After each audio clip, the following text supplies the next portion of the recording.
Bismillahirrahmanirrahim. Assalamualaikum warahmatullahi wabarakatuh. Alhamdulillah, wassalatu wassalamu ala rasulillah wa ala alihi wa sahabatihi wa man tabi'ahum bi ihsan ila yaumil ba'd. Segala puji yang sempurna kita panjatkan kepada Allah Subhanahu wa taala, dan salawat serta salam yang selalu tercurah kepada junjungan kita Nabi besar Muhammad sallallahu alaihi wasallam, juga kepada keluarganya, para sahabat yang mulia dan orang-orang yang baik di dalam mengikuti jejaknya, tuntunan, ajaran dan perintah-perintahnya sampai datangnya hari pembalasan. Ikhwani fiddin, azzakumullah jami'an, saudara dan saudari Islam.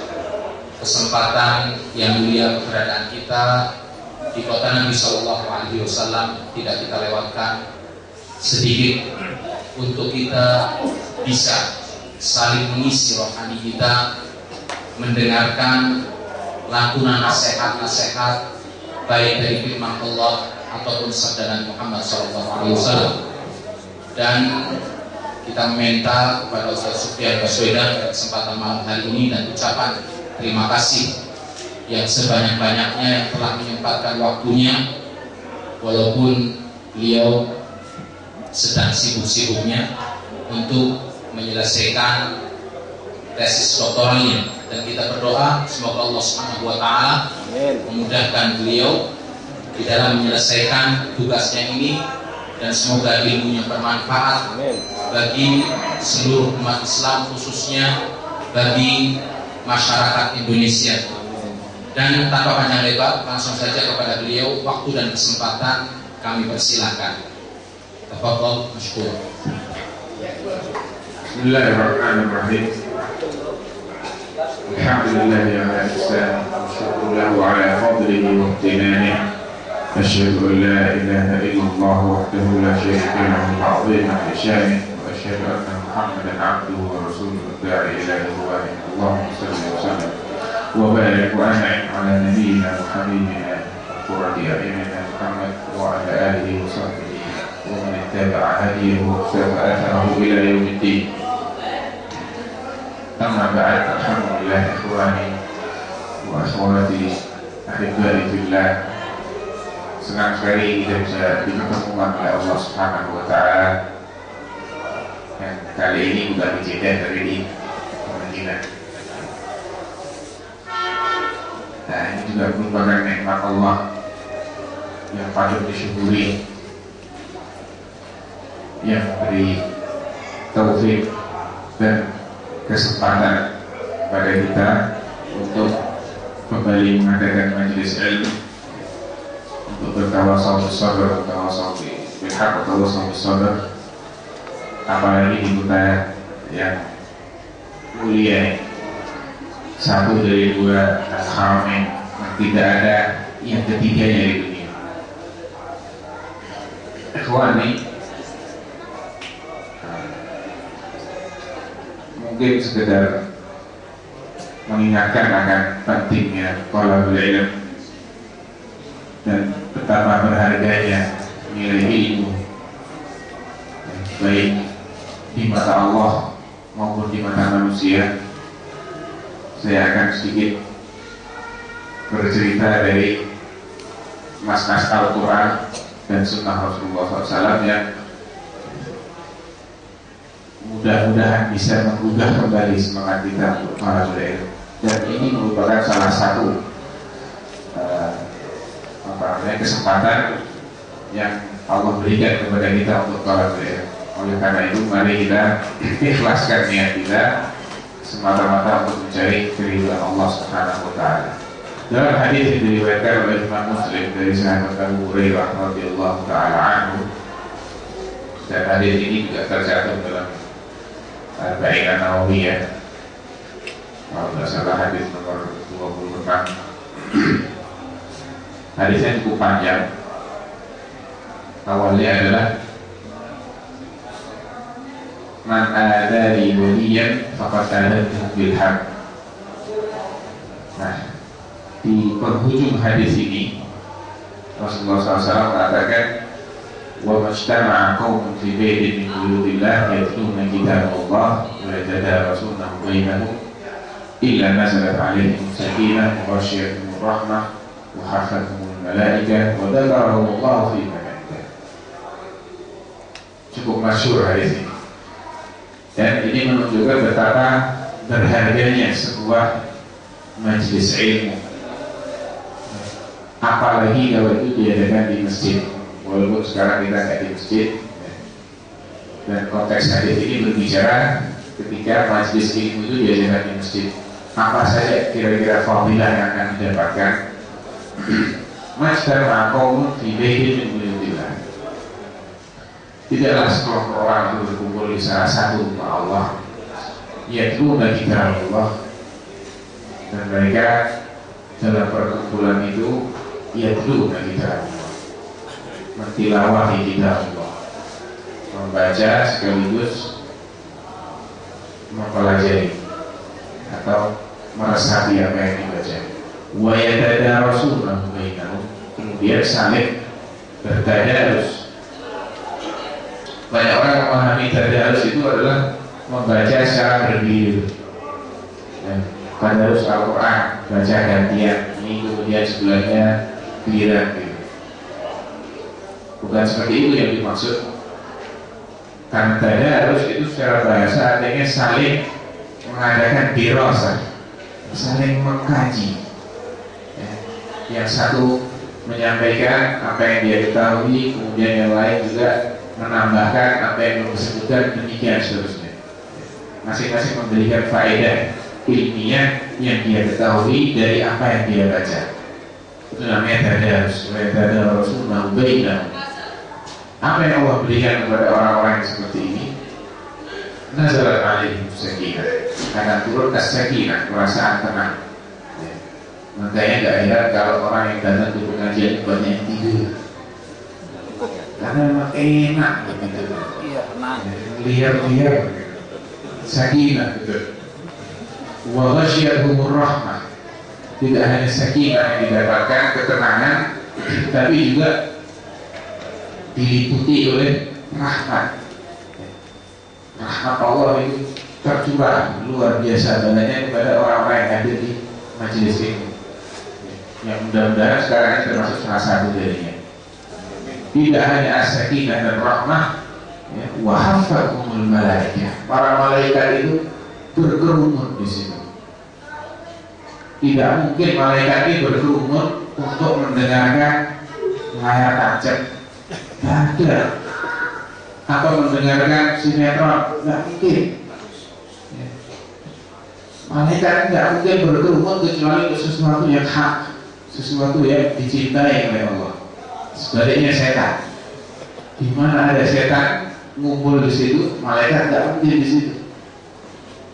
Oleh karena kalau kita mendapati ada hal-hal tertentu yang mengundang datangnya malaikat atau menyebabkan malaikat tidak mau datang, ini berarti ada apa-apanya. Kalau malaikat sampai nggak mau mampir, ini berarti nggak beres. Sebaliknya kalau malaikat menyukai tempat-tempat itu, berarti itu tempat-tempat yang terpuji. Hafal oleh malaikat, dikitari, dikelilingi, dikerumuni oleh para malaikat. Tidak hanya itu, yang lebih hebat adalah di penghujung hadisnya. Wa dzakarahumullahu fi man 'indah. Allah menyebut-nyebut mereka yang hadir di majelis ilmu itu disebut-sebut namanya oleh Allah. Hebat ya? Hebat ya? Kalau kita atur nyebut-nyebut Allah biasa, memang itu keharusan kita yang menyebut Allah, zikrullah. Yang luar biasa kalau Allah menyebut kita. Antum bayangkan, namanya siapa? Kameramen kita ini Aceh. Kang Asep. Kalau nama Kang Asep itu disebut-sebut sama Amir Salman nih, senang kan? Iya.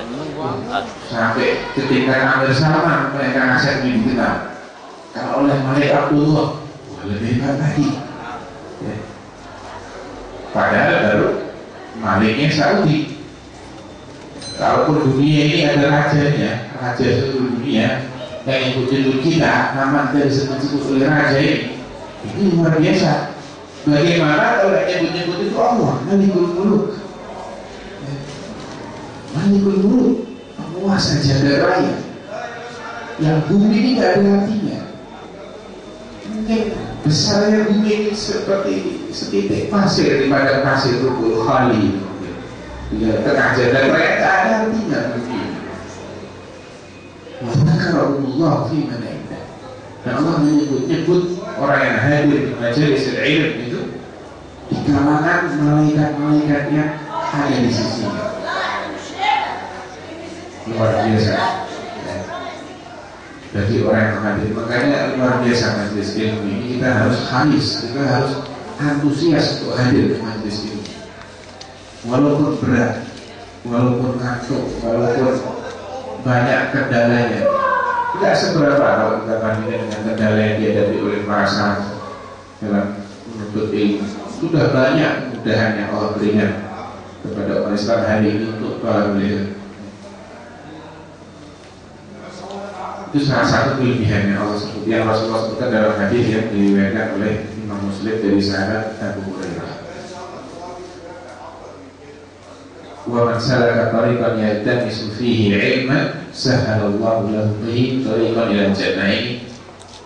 Dalam hadis yang sama tadi itu, sebelum Allah menyebutkan 4 hal tadi, sebelum Rasulullah menyebutkan 4 hal tadi, Rasulullah mengatakan wa man salaka tariqan, siapa yang menempuh suatu jalan yaltamisu fihi ilman, dalam rangka mengais-ngais ilmu, suatu ilmu, sahhalallahu lahu bihi tariqan ila jannah.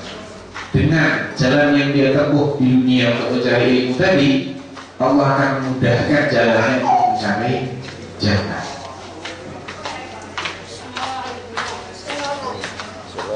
Ada suatu hal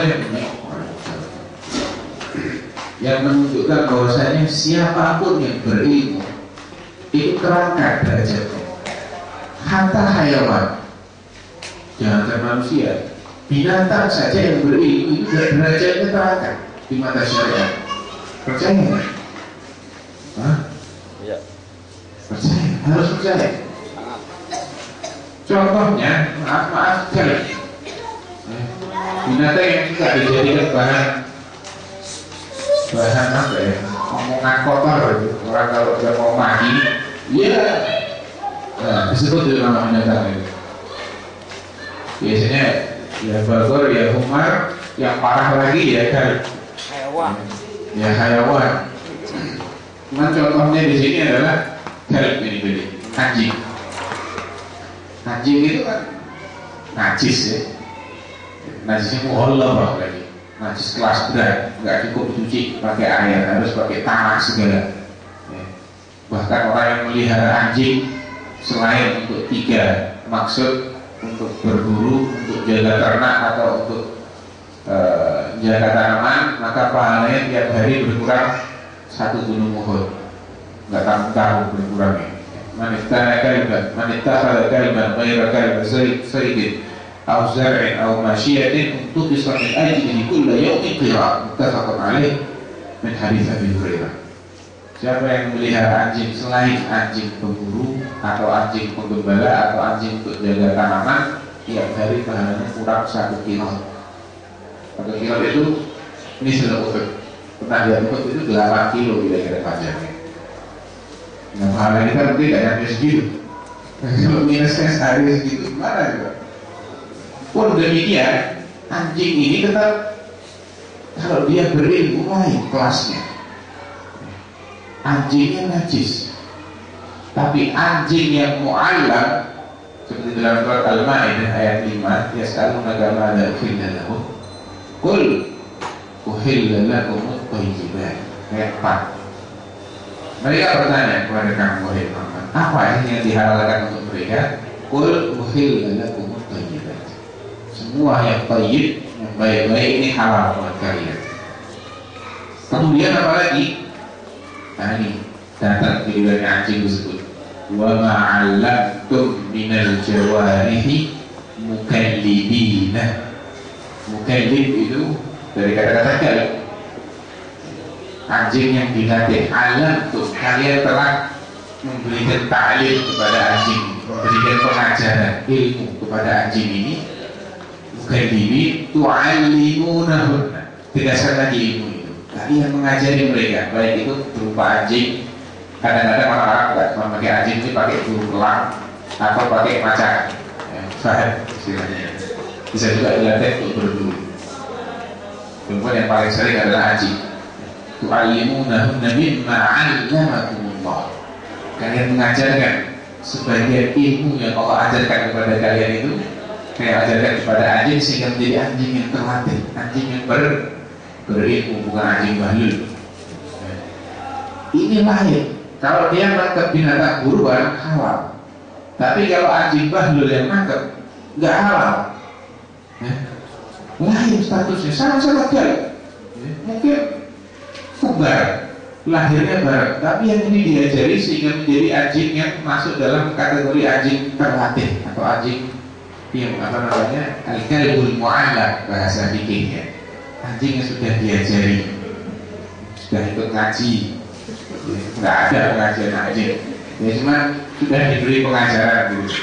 Yang ini anjing bahlul nggak pernah ngaji, lahir ketika nangkap binatang buruan, yang ini halal, yang ini haram.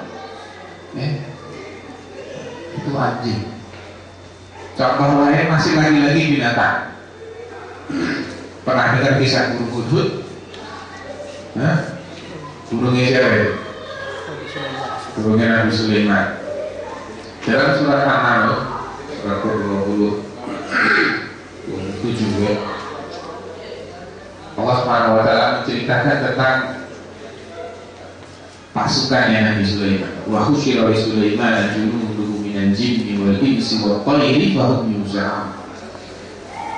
Suatu ketika dikirimlah pasukannya Sulaiman ini yang terdiri tersusun dari jin, manusia dan burung.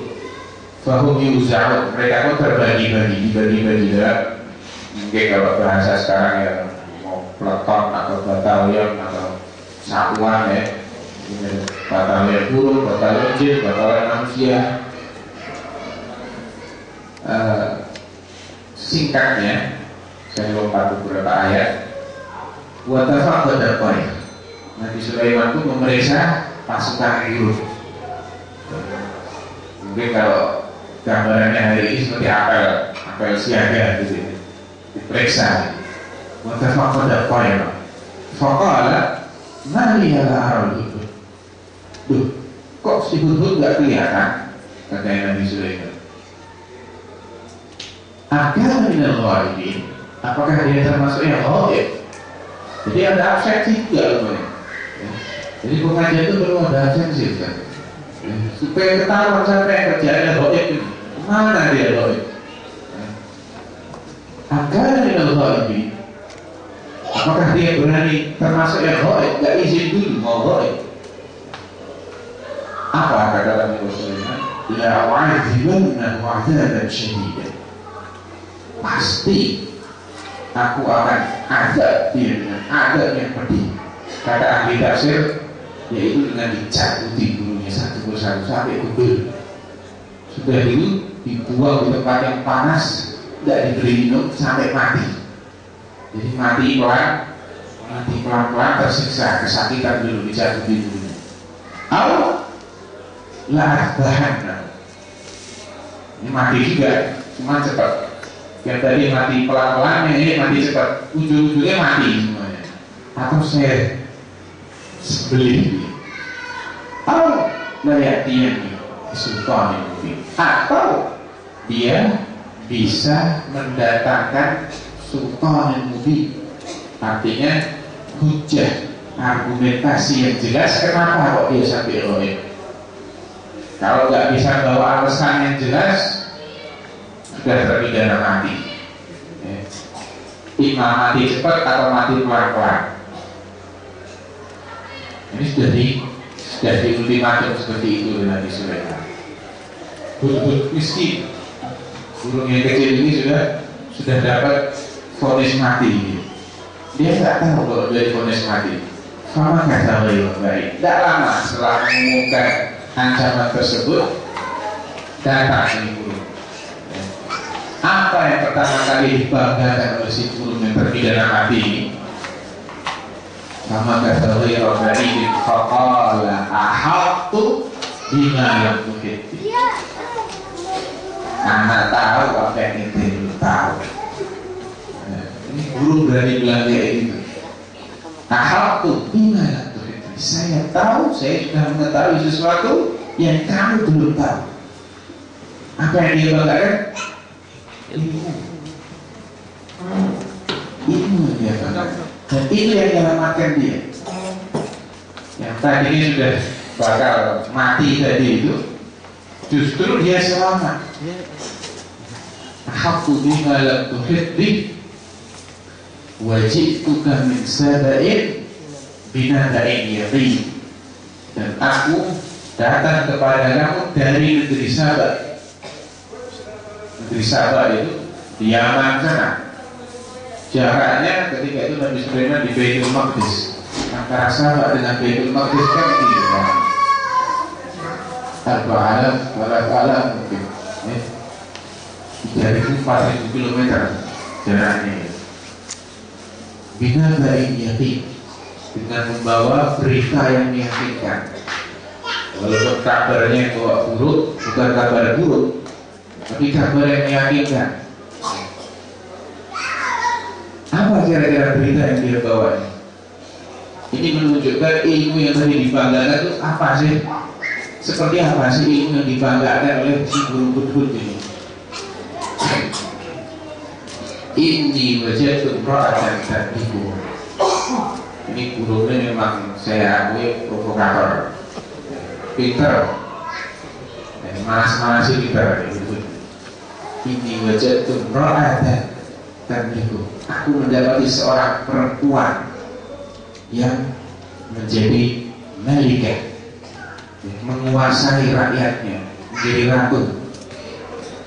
Padahal Nabi Sulaiman pernah doa sama Allah yang bunyinya apa? Rabbi habli mulka la yanbaghi li ahadin min ba'di innaka antal wahhab. Waalaikumsalam. Ya Allah, berikanlah kepada kerajaan yang tidak pantas kau berikan kepada seorang pun setelahku. Sesungguhnya kau maha memberi. Dan Allah mengabulkan doa ini. Tapi kok si hudhud berani-berani bilang ada penguasa lain, perempuan lagi. Wa utiya min kulli syai'. Wah, dikompori lagi. Dan dia diberi segalanya. Wa laha 'arsyun 'azim. Dan dia punya singgasana yang besar. Tapi bukan itu yang penting. Itu baru mukadimah. Intinya adalah setelah ini wajadtuha wa qaumaha yasjuduna lisyamsi min dunillah. Ini berita yang penting tadi. Wajidtuka min saba'in binaba'in yaqin. Naba'in nakirah bitta'zim. Isim nakirah itu kadang-kadang fungsinya untuk mengagungkan isim tersebut. Suatu berita besar yang meyakinkan. Ya, ini masih ada di negeri Saba itu orang-orang yang sujudnya dan kepada Allah. Wajadtuha wa qaumaha yasjuduna lisyamsi min dunillah. Mereka sujud, dia ini si ratu dan kaumnya sujudnya kepada matahari, bukan kepada Allah. Masih ada orang-orang musyrik. Ini menunjukkan bahwasanya hudhud ini adalah burung yang bertauhid, burung yang ngerti tauhid. Ya, ngerti dia tauhid, dia bisa bedakan ini syirik, ini tauhid. Kalau dia tidak pernah ngaji, tidak mungkin dia ngerti. Tidak paham dia, dikiranya ya tidak paham. Biasa itu orang sujud sama matahari. Ya. Burung hudhud ini lebih berilmu daripada kaumnya Nabi Ibrahim.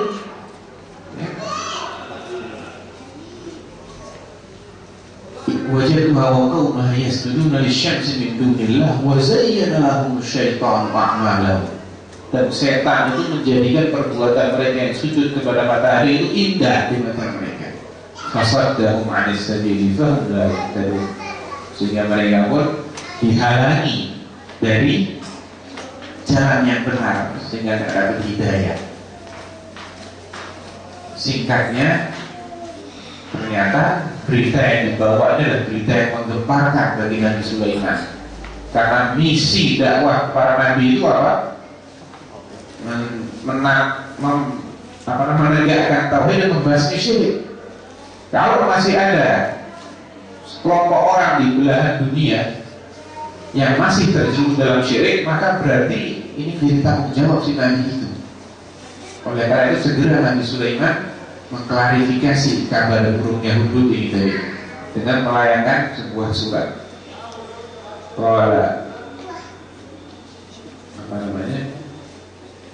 Qala sananzur asadaqta kunta minal kadhibin. Oke, kita akan cek kamu jujur atau bohong. Idhab bi kitabi hadha fa'alqih ilaihim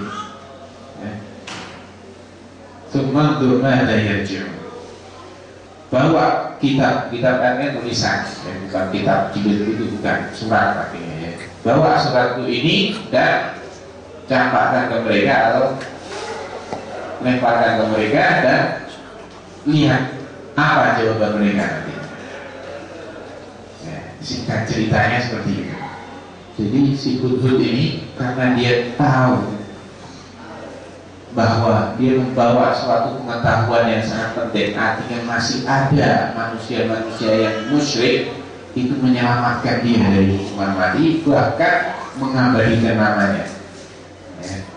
Nggak jadi dieksekusi, malah namanya diabadikan dalam Al-Quran, dibaca terus sejak turun ayat itu sampai akhir zaman nanti. Ya. Itu dia baru bisa bedakan ini syirik, ini tauhid. Sudah dapat kemuliaan seperti ini, fadilah seperti ini. Bagaimana kira-kira kalau dia belajar lebih dalam gitu? Dan bagaimana kalau manusia yang belajar? Ada tak contoh soalnya? Ada. Dalam surat yang sama juga, dalam ayat yang beriringan. Kalau aku baca setelah kisahnya Hudhud itu, ya, sembari menunggu setelah ada respon dari Ratu Bilqis bahwasanya dia malah ingin, mungkin bahasanya menyuap Raja Sulaiman dengan memberikan hadiah-hadiah ya, supaya jangan menyerang negerinya. Nabi Sulaiman bilang apa namanya? Qala atubidunani bimalin kama atani Allah khairun mimma atakum bal antum bihadiyatikum tafrahun. Apa kalian mau nambah harta saya? Lah harta yang Allah berikan kepada saya itu lebih baik daripada harta kalian. Kalian itu berbangga-bangga, senang kalau punya duit. Gak butuh saya sama harta, kata Sulaiman. Barulah dia mengadakan sayembara yang terkenal itu. Qala ya ayyuhal malak, kata Nabi Sulaiman, wahai sekalian pembesar, ya, masing-masing komandannya dikumpul dengan komandan jin, komandan manusia. Mungkin bahasa kita ambil sekarang, karena komandannya buruk barangkali. Ayo ya'ti bi arsyiha qabla an ya'tuni muslimin. Ayo, siapa di antara kalian yang bisa mendatangkan singgasananya Bilqis yang besar tadi itu sebelum si empunya singgasana ini datang ke sini? Saya ingin bikin surprise, kejutan. Orangnya belum nyampe, kursinya udah nyampe duluan. Padahal jaraknya ribuan kilometer. Dan itu besar barangnya, bukan kecil, barangnya besar. Qala ifritun minal jin, Pak Ifrit dari bangsa jin, yang namanya Ifrit ini mengatakan, anak tiga, saya bisa datang ke dunia sana. Saya bawa ke hadapan kamu, katanya Ifrit. Qabla aku memin maqam, sebelum kamu bangkit dari tempat dudukmu ini. Kata ahli tafsir, Nabi Sulaiman itu konon punya jam-jam tertentu di mana dia bangkit. Ya. Jadi maksudnya bukan kapan saja kamu mau bangkit, saya datang enggak, tapi sudah ada jadwalnya gitu. Nanti umpamanya bangkitnya jam berapa gitu ya. Sebelum kamu bangkit nanti sudah nyampe. Saya bisa. Wa inni alaihi laqawiyyun amin. Dan saya ini orang yang sanggup, kuat, wa amin, bisa diberi amanah.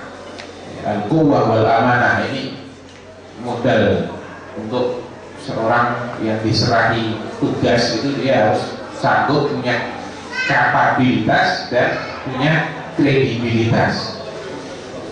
Harus dua-duanya yang paling baik ini. Kalau mengangkat pegawai, cari yang punya kemampuan dan jujur. Kalau mampu tapi nggak jujur, cari terus. Ya. Kalau jujur tapi nggak mampu, ya nggak selesai kerjaannya. Yang bagus itu yang dua-duanya ini. Wa inna khairan man ista'jarta al-qawiyyul amin. Wa inni alaihi laqawiyyun amin. Hebat kan? Ribuan kilometer hanya dalam beberapa jam saja. Pesawat pun belum bisa ya. Tidak bisa seperti itu pesawat. Terbangnya mungkin 2 jam, 3 jam kalau ngebut, gasnya dikeluarkan. Nah, tapi ngangkutnya, bongkar muatnya, nurunkannya lagi, tidak cukup. Teknologi yang tercanggih hari ini belum cukup untuk bisa menggaransi sehingga saya sampai dalam waktu yang sesingkat ini. Hebat yang Ifrit ya, namanya aja Ifrit. Kayak orang-orang bilang kalau apa namanya juluki orang yang banyak akalnya itu ada Ifrit. Ifrit ini orang licik ini, akalnya banyak ya. Tapi ternyata ada yang lebih hebat. Wa qala alladhi 'indahu 'ilmun minal kitab. Maka berkatalah alladhi, seseorang. Ahli tafsir mengatakan dia ini manusia. Ternyata itu jin, yang ini manusia. Wa qala alladhi 'indahu 'ilmun minal kitab ana atika bihi qabla an yartadda ilayka tarfuk. Luar biasa. Saya bisa datangkan ke hadapan kamu sebelum apa? Orang suka nasi makan sebelum berkedip. Sebelumnya yartadda ilayka tarfuk itu bukan berkedip, lebih singkat dari berkedip. Jadi ketika kita membuka mata sampai kita bisa melihat titik terjauh itu apa, kita bisa memahami yang paling jauh yang kita lihat itu apa, itu namanya irtidadut taraf. Jadi ujung pandangan kita itu mantul kembali. Oh itu hotel. Kan hanya sepersekian detik gitu. Lebih singkat daripada kalau tunggu kita sampai ke daerah lagi. Iya kan? Nah itu namanya qabla yartadda ilayka tarfuk. Wah, sepersekian detik bisa. Hebat nggak? Manusia, bukan jin. Makanya kalau ada orang tak tahu sama jin, bahlul, goblok. Jin itu lebih lemah dari manusia kok diminta tolong. Ini buktinya ayat ini. Bukan hanya yang pistol, Allah yang ceritakan. Dan lebih hebat, dan lebih cepat. Falamma ra'ahu mustaqirran 'indahu. Makanya dalam ayat berikutnya falamma fa'il ta'ti. Dalam masalah itu ra'ahu mustaqirran, seakan-akan sudah terpasang sejak waktu lama, sehingga sana itu di sampingnya selama istiqrar sudah mapan sehingga sananya. Qala hada min fadli rabbi liyabluwani ashkuru am akfur. Kata ahli tafsir, kan si orang ini mengatakan apa? Allah mengatakan wa qala alladhi 'indahu 'ilmun minal kitab. Nakirah lagi. Dan berkatalah orang yang memiliki suatu ilmu yang agung. Ya. 'Indahu 'ilmun, nakirah yang ta'zim minal kitab, dari Alkitab, dari kitab Zabur. Apa itu ilmu yang dimiliki oleh orang ini sehingga dia bisa mengalahkan kehebatan Ifrit tadi itu, sehingga dia dengan ilmunya ini diberi kemampuan oleh Allah untuk mendatangkan singgasana dengan secepat kilat tadi itu. Kata para ahli tafsir, wa kana ya'lamu ismullahil a'zam, ismullahil a'zam alladhi idza du'iya bihi ajab wa idza su'ila bihi a'ta. Karena orang ini mengetahui nama Allah yang paling agung. Di antara Asmaul Husna itu ada yang namanya Al-Ismul A'zam. Kalau Allah diseru dengan menyebut nama ini, Allah akan menjaganya. Kalau kau diminta dengan melaluinya, Allah akan memberi. Kemudian para ulama bilang, apa itu Ismul A'zam? Ada yang mengatakan dia dan Jalalul Ikram, ada yang mengatakan ya Hayyu ya Qayyum, dan lain-lain. Tauhid, asma, sifat. Ini orang yang ngerti tauhid asma sifat. Hebat kan? Kalah itu jin ifrit gitu. Jin ifrit aja kalah sama dia. Apalagi yang lain-lain. Ini membuktikan lagi bahwasanya memang ilmu itu akan mengangkat. Kalau binatang terangkat, maka manusia pun terangkat. Dan kehebatan suatu ilmu itu sebanding dengan apa yang dipelajari dalam ilmu. Kalau ilmu cuma belajar materi, ya ilmu itu akan mustah dengan mustahnya materi itu. Ilmu yang mempelajari fenomena-fenomena alam saja, itu ilmu yang tidak bikin orang yang pintar. Kata Allah juga dengan kata saya, orang yang hanya berilmu tentang hal-hal yang zahir, yang fisik, yang kasar mata, sealim-alimnya dia, kalau dia nggak ngerti ilmu akhirat itu orang bodoh di mata Allah. Buktinya apa? Buka surat Ar-Rum ayat 5 dan ayat 6. Ar-Rum surat ke-30, surat ke-30 ayat 5 dan ayat 6. Allah berfirman situ, wa'adallah la yukhlifullahu wa'adah. Itulah janji Allah. Artinya bahwasanya Allah akan mengalahkan Persia setelah Persia menang melawan Romawi dalam beberapa tahun. Ulibahiru fi bid'i sinin wa hum min ba'di dzalika sayaghlibun.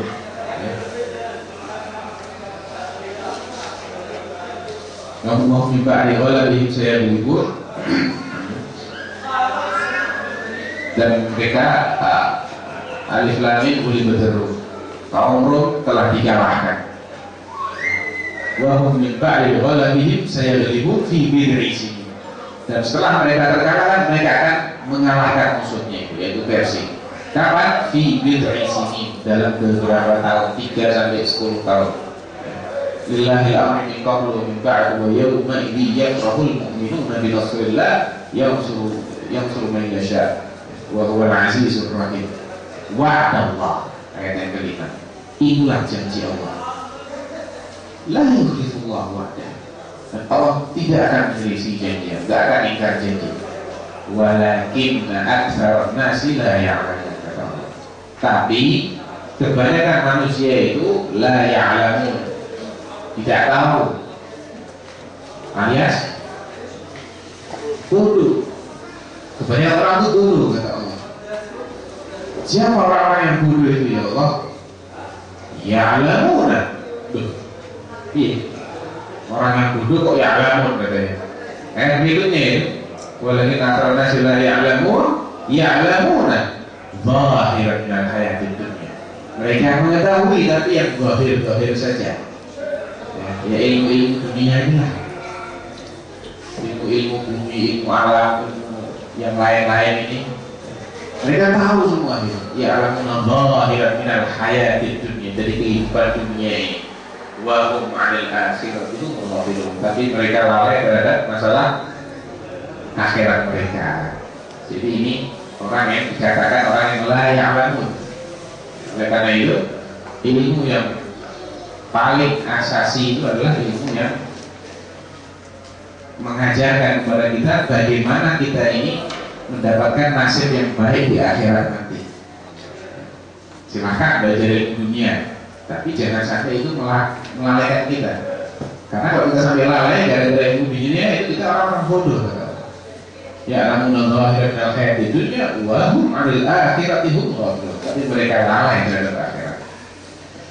Ya mudah-mudahan mukaddimah ini bisa menyemangati kita kembali untuk terus belajar. Belajar ini nggak ada habisnya, kecuali kalau umur kita habis, baru ketika itu kita berhenti belajar. Ya, selama kita masih diberi kesempatan untuk mempelajari agama ini, maka pergunakanlah itu dengan cara apapun, mulai dari mengajari mengajari surga di masjid-masjid ya, atau dengan cara-cara yang lain. Karena itu adalah amal soleh yang luar biasa pahalanya. Bahkan itu kalau kita betul-betul ikhlas dalam menuntutnya, maka la ya'diluhu syai', kata Imam Ahmad. Al-ilmu la ya'diluhu syai'un liman sahhat niyyatuhu. Ilmu itu tidak ada yang bisa menyamainya bagi orang yang niatnya benar. Qala fa kaifa tasihhu niyyah ya Abu Abdillah? Bagaimana supaya niat kita itu betul ya Abu Abdillah?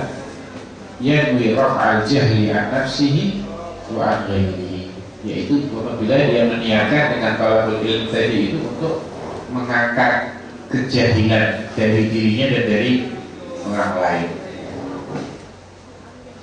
Wallahu ta'ala a'lam wa sallallahu ala nabiyyina Muhammad wa ala alihi wa sahbihi wa sallam. Alhamdulillah, kita ucapkan banyak terima kasih sekali lagi kepada Ustaz Sufyan yang telah menyampaikan nasihat-nasihat mulianya kepada kita semua. Semoga nasihat-nasihat yang baru saja disampaikan bisa menjadi pegangan bagi kehidupan kita ke depan hari untuk bisa meraih cita-cita tertinggi kita, cita-cita termulia bagi orang-orang yang beriman kepada Allah Subhanahu wa Ta'ala untuk meraih surga Allah. Dan surga Allah tidaklah bisa kita raih hanya dengan kita berleha-leha atau bersantai-santai saja. Surga Allah tidak bisa kita raih tanpa ilmu, akan tetapi kita akan mendapatkannya dengan ilmu.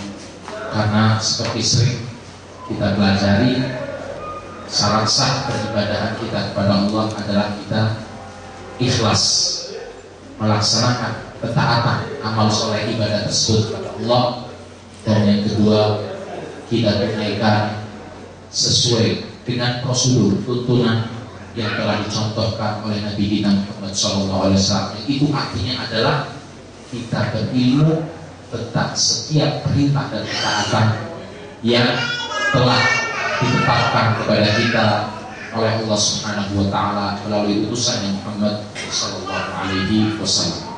Allah alam, mau dibuka tanya jawab atau silakan. Kalau ada yang mau tanya silakan. Ya kan, tinggal 10 menit sebelum kita tutup. Apabila ada yang mau tanya. Ibu-ibu yang di belakang apabila mau tanya.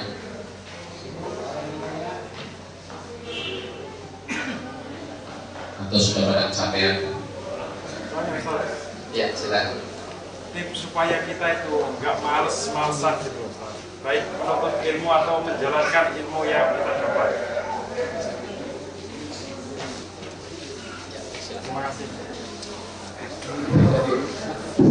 Dengar itu jelasnya tadi jelas. Jadi pertanyaannya adalah tips supaya kita tidak malas-malasan dalam menuntut ilmu maupun menjalankan ilmu yang sudah kita dapatkan. Gitu ya. Yang pertama, kita ingatlah atau kita baca ulang fadilah-fadilah talabul ilm. Kita ini memang pernah dengar tapi lebih sering lupa, iya kan? Memang itu penyakitnya orang, makanya nggak banyak orang berilmu. Ulama itu cuma sedikit, ya, karena yang mereka ini cepat lupa, gitu. Kalau orangnya nggak cepat lupa, semua jadi ulama. Ya. Nah, karena kita ini lupa bahwa ilmu itu punya fadilah yang luar biasa, sehingga kita malas lagi. Coba kalau kita ini sering membaca tentang fadilah-fadilah talabul ilm, ya, bahwasanya Allah menjanjikan pahala yang luar biasa, ya, bahkan sampai dimintakan ampun oleh semut-semut di liangnya dan ikan-ikan di lautan. Jadi orang-orang yang mengajarkan ilmu kepada manusia itu yastaghfiru lahu ma fis samawati wal ardi hatta al-hitana fil ma'. Wa innal 'alima la yastaghfiru lahu ma fis samawati wal ardi hatta al-hitana fil ma'. Orang alim itu akan dimintakan ampun oleh apa yang ada di langit dan yang di bumi, termasuk ikan-ikan di lautan. Jadi alim ini kan jalannya harus thalabul ilm, harus tuntut mencari ilmu. Tidak ada orang yang alim lahir langsung jadi alim, tidak ada. Semua mencapai. Bahkan salah satu sifat ilmu itu kalau kita cuma setengah-setengah, ya dia ngasih kita setengah-setengah, bahkan tidak dikasih apa-apa. Al-ilmu in a'taitahu kullaka yu'tika ba'dah, wa in a'taitahu ba'daka lam yu'tika syai'an. Ilmu itu kalau kamu berikan dirimu ini semuanya, curahkan semuanya, dia yang berikan sebagian dari dirinya. Tidak ada orang yang tahu semuanya kan. Wa utibun minal ilmi illa qalilan. Tapi kalau kita cuma ngasihnya setengah-setengah, nggak dapat apa-apa. Jadi mungkin salah satu tipsnya adalah kita sering-sering membaca hadis-hadis yang berbicara tentang fadilah thalabul ilm atau ayat-ayat. Innama yakhshallaha min ibadihi al-ulama. Qul hal yastawi alladziina ya'lamuna wal ladziina la ya'lamun. Sama.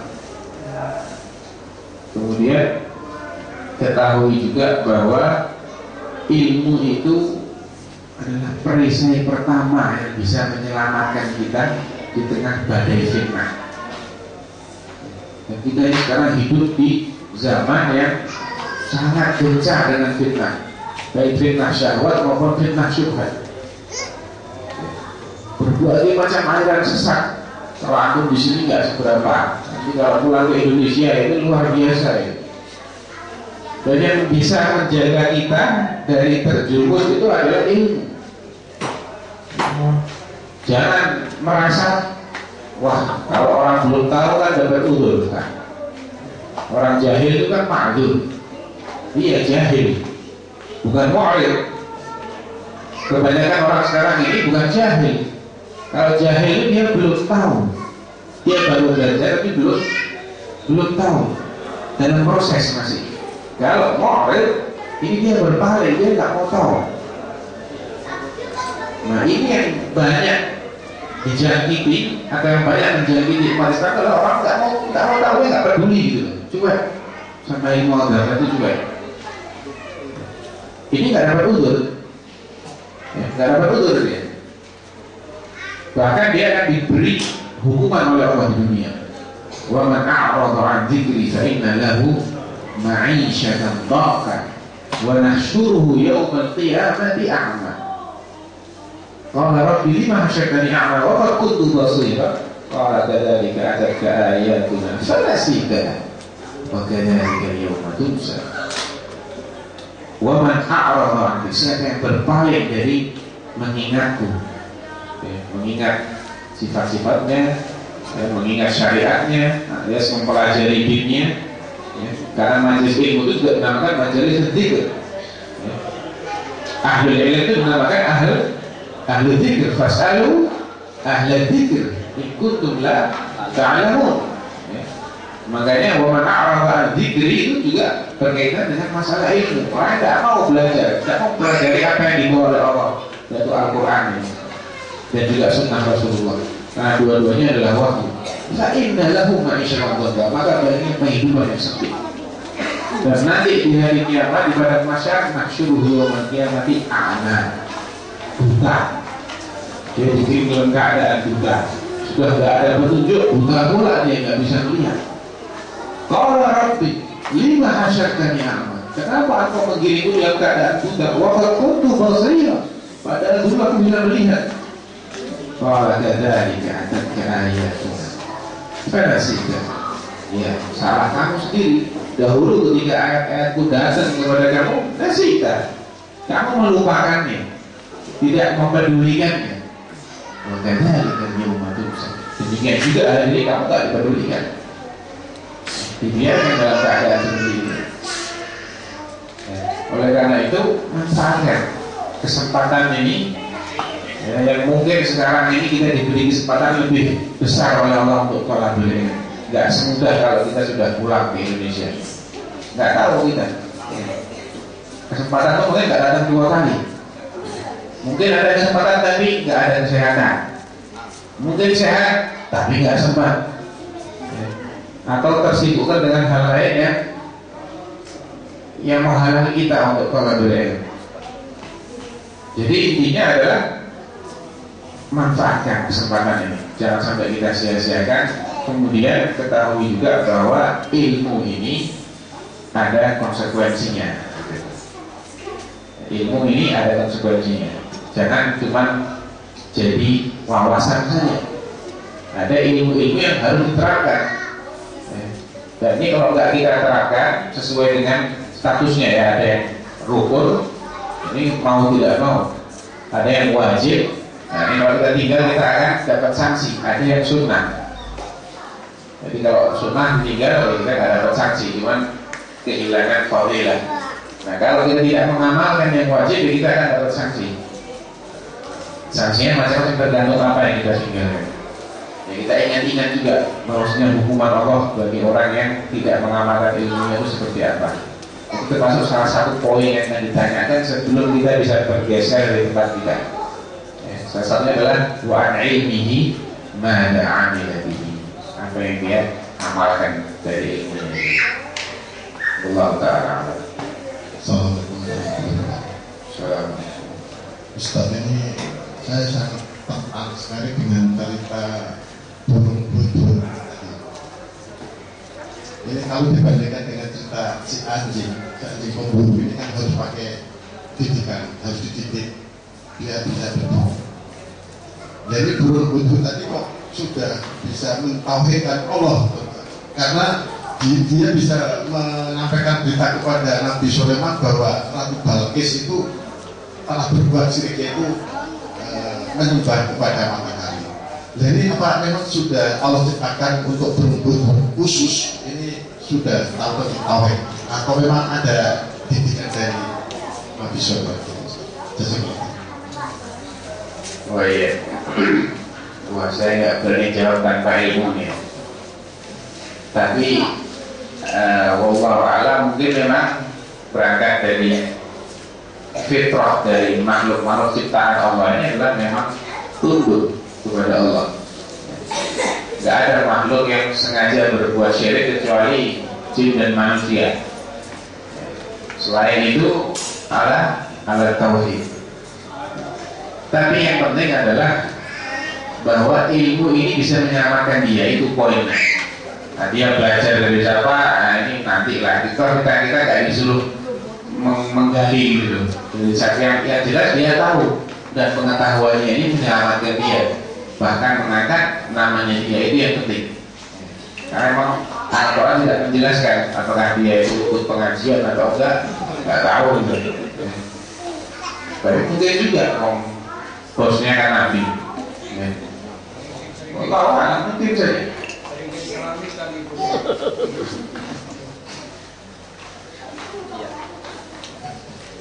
Ini ada pertanyaan dari Ibu Ustaz. Pertanyaan pertama, dengan keterbatasan kita, ini keterbatasan waktu kita ya. Menurut Ustaz, prioritas ilmu syar'i yang mana? Yang paling tinggi kedudukannya di sisi Allah, apakah mempelajari Al-Quran dengan bacaan tajwidnya atau ilmu syar'i yang lain? Ada juga pertanyaan yang mungkin dekat ya sekalian.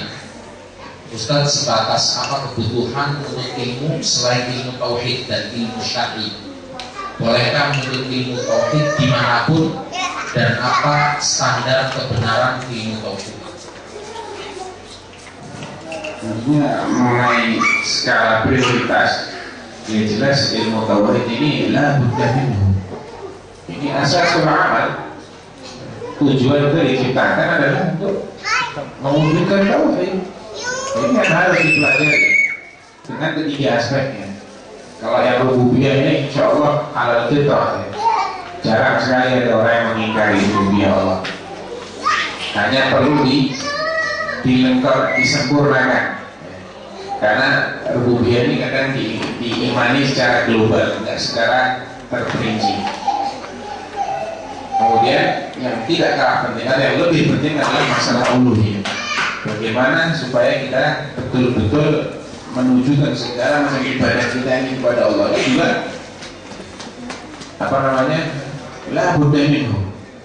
Dan konsekuensinya kita harus tahu apa saja yang masuk dalam kategori ibadah, supaya jangan sampai kita tujukan kepada selain Allah. Apa saja yang masuk dalam kategori syirik? Syirik besar itu apa saja? Syirik kecil itu apa saja? Bagaimana cara bertaubatnya? Ini semua perlu kita pelajari.